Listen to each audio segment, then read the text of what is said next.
Ni berapa harga dia? 250? Wow, ada diskaun ke? Ada, saya boleh bagi. Alhamdulillah. Bagi best price untuk abang. Okay, jom ikut aku jap. Beli perfume untuk hantaran kahwin. Alright, dah sampai. Fatihah Fragrance. Assalamualaikum. Saya nak beli set untuk hantaran. So saya nak beli hantaran untuk lelaki dengan perempuan sekali lah. Boleh recommend lah apa yang paling best? Untuk lelaki, saya recommendkan Coach Green. Oh. Ini sedap bau dia. Kan? Abang kena try. Ada tester ke? Ada? Boleh saya boleh bagi abang bau? Okay, boleh. Wow. Sedap bau dia bang. Dia ada bauan yang ke arah woody, citrus, tropical, and dia ada notes daripada buah kiwi. Patutlah pun. Sedap bau dia. Boleh lah saya ambil yang ni. Ini berapa harga dia? Yang ni harga dia 450. Wow.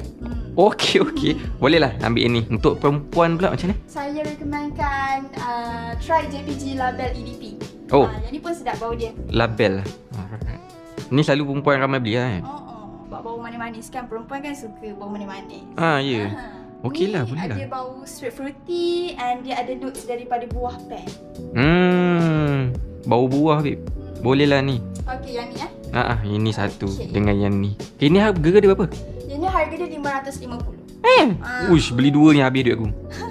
Tapi abang jangan risau. Sekarang kita ada promo 20% off untuk yang mana beli set couple. Ya ke? Okey lah macam tu. Alright, jom. Abang nak dua ni Okey, so total harga dia berapa? Okey, so total selepas diskaun RM800. RM800. Oh, right. QR lah Okey. Thank you. Sama.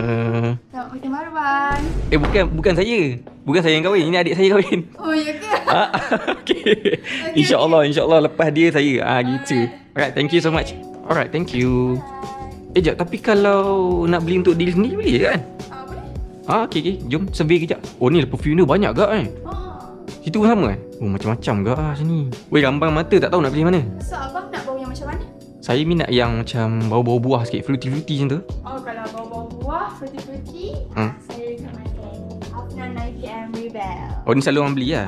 Selalu orang beli. Boleh test ke? Boleh. Ngam. Terus kat baju weh. Ingatkan dekat kertas. Oh, okey kat bau dia. Dia best, dia bau sweet fruity. Ada notes daripada buah pineapple, orange. Alright. Boleh lah. Ni berapa harga dia? 250? Wow, ada diskaun ke? Ada, saya boleh bagi.